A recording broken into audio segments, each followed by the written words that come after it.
ಕರ್ನಾಟಕ ರಾಜ್ಯದ ಮುಖ್ಯಮಂತ್ರಿಗೆ ಮುಹೂರ್ತ ಫಿಕ್ಸ್ ಆಗೈತೆ ನೋಡ್ರಿ. ಏನು ಕಾಕ ಎಂಥ ಸುದ್ದಿ ತೊಗೊಂಡು ಬಂದು ಕರ್ನಾಟಕ ರಾಜ್ಯದಾಗ ಮುಖ್ಯಮಂತ್ರಿ ಸೀಟ್ ಖಾಲೇ ಇಲ್ಲ ಅನ್ನಕತ್ತಾರ, ಮತ್ತು ನೀಯಾರನ್ನ ಮುಖ್ಯಮಂತ್ರಿ ಮಾಡೋ ಸಲುವಾಗಿ ಮುಹೂರ್ತ ಫಿಕ್ಸ್ ಮಾಡಿದ್ದೀರಿ ಅಂತಾರ. ನೀವು ಕೇಳತ್ತಿರ್ಬೇಕಲ್ರಿ, ನಿಮ್ಗೆ ಭಾಳ ವಿಚಿತ್ರ ಅನ್ನಿಸ್ತಿರ್ಬೇಕು ಎಂಥ ಸುದ್ದಿ ತಂದಾನಂತೇಳಿ. ರಾಜ್ಯ ರಾಜಕಾರಣದಲ್ಲಿ ಬದಲಾವಣೆ ಗಾಳಿ ಅಂತ ಮೊದಲೊಂದು ಹೇಳ್ಕೊತ ಬಂದಿದ್ನಿ.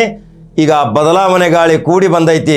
ಆ ಬದಲಾವಣೆ ಗಾಳಿಯಲ್ಲಿ 70-80 ಶಾಸಕರು ಒಬ್ಬ ಹಿರಿಯ ಮಂತ್ರಿಯನ್ನು ಬೆನ್ನ ಹತ್ತಿ, ಯಾಕಂದರೆ ಸಿದ್ದರಾಮಯ್ಯ ಅವರು ಈಗ ಬಹಳ ವಯಸ್ಸು ಆಗೈತಿ.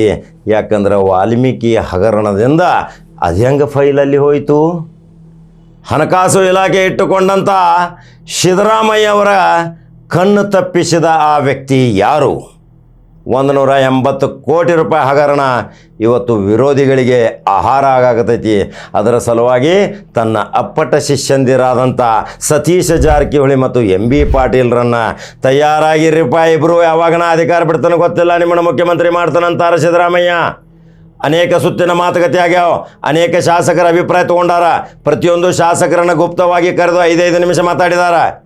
ಹಾಗಾದ್ರೆ ಉತ್ತರ ಕರ್ನಾಟಕದ ವಿಜಾಪುರದಿಂದ MB ಪಾಟೀಲ್ ಆಗಬಹುದು, ಬೆಳಗಾವಿ ಜಿಲ್ಲೆಯಲ್ಲಿ ಮುಖ್ಯಮಂತ್ರಿ ಸ್ಥಾನವನ್ನು ಇತಿಹಾಸ ನಿರ್ಮಾಣ ಮಾಡುವ ಸಲುವಾಗಿ ಇನ್ನೂವರೆಗೆ ಆಗಲ್ಲದ ಸತೀಶ ಜಾರಕಿಹೊಳಿಗೆ ಮುಖ್ಯಮಂತ್ರಿ ಪಟ್ಟ ಕೊಡುವ ಸಲುವಾಗಿ ಸಿದ್ದರಾಮಯ್ಯ ಆಲೋಚನೆ ಮಾಡ್ಯಾರಂದ್ರೆ ಬಹಳಷ್ಟು ಕುತೂಹಲಕರ ಸಂಗತಿ ಅಲ್ರಿ. ವಿಧಾನಸಭಾ ಅಧ್ಯಕ್ಷ ಸ್ಥಾನವನ್ನು ಬೆಳಗಾವಿ ಜಿಲ್ಲಾ ತಗೊಂಡಿತ್ತು, ಉಪಸಭಾಧ್ಯಕ್ಷ ತೊಗೊಂಡಿತ್ತು, ವಿಧಾನ ಪರಿಷತ್ತಿನ ಉಪಸಭಾಪತಿ ತೊಗೊಂಡಿದ್ದರು, ರಾಜ್ಯಪಾಲ ಹುದ್ದೆ ಸಹಿತ ಬೆಳಗಾವಿ ಜಿಲ್ಲೆಯಿಂದ ಆಗೈತಿ. ಇತಿಹಾಸಗಳನ್ನು ಕೆಣಕಿ ನೋಡ್ರಿ. ಈ ಇತಿಹಾಸಗಳನ್ನು ಕೆಣಕಿ ನೋಡಿದಾಗ ಬೆಳಗಾವಿ ಜಿಲ್ಲೆಗೆ ಮುಖ್ಯಮಂತ್ರಿ ಸ್ಥಾನ ಇನ್ನೂವರೆಗೆ ಆಗಿಲ್ಲ.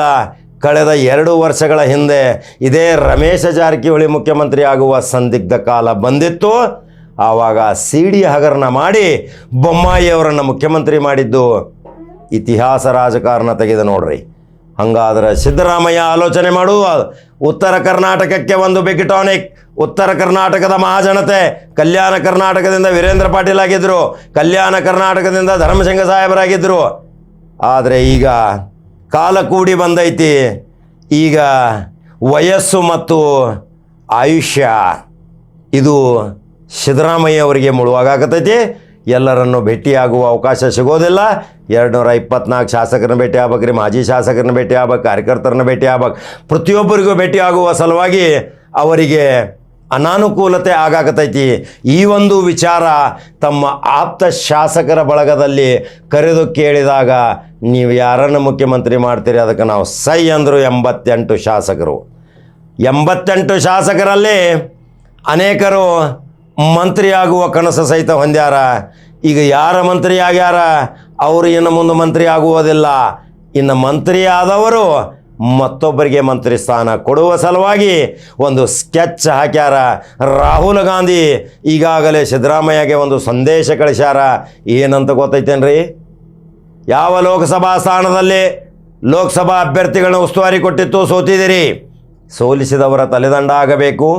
ತಲೆದಂಡ ಆದ ತಕ್ಷಣ ಅದೇ ಭಾಗದಲ್ಲಿ ಇರುವಂಥ ಹ್ಯಾಟ್ರಿಕ್ ಶಾಸಕರನ್ನು ಮಂತ್ರಿ ಮಾಡಬೇಕು ಅಂತೇಳಿ ಒಂದು ಸುತ್ತೋಲೆ ಹೊರಡಿಸಿದ್ದು ಈಗ ನುಂಗಲಾರ್ದ ತುಪ್ಪಾಗೈತ್ರಿ ಸಿದ್ದರಾಮಯ್ಯವರಿಗೆ. ಏನು ಮಾಡಲಾರ್ದಂಥ ಪರಿಸ್ಥಿತಿ.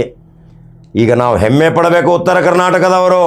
ಉತ್ತರ ಕರ್ನಾಟಕದಿಂದ ಬೆಳಗಾವಿಯಲ್ಲಿ ಸುವರ್ಣಸೌಧದ ಮುಖ್ಯಮಂತ್ರಿಯಾಗಿ ಅಧಿಕಾರ ವಹಿಸಿಕೊಂಡು ಅಧಿವೇಶನ ನಡೆಸುವಂಥ ಇದೇ ಚಳಿಗಾಲ ಅಧಿವೇಶನದಲ್ಲಿ ಮುಖ್ಯಮಂತ್ರಿ ಸತೀಶ್ ಜಾರಕಿಹೊಳಿ ಆಗುತ್ತಾರೋ, MB ಪಾಟೀಲ್ ಆಗುತ್ತಾರೋ, ನೀವೆಲ್ಲರೂ ಬಹಳ ಖುಷಿಯಿಂದ ಕಮೆಂಟ್ಗಳನ್ನ ಹಾಕಿರಿ.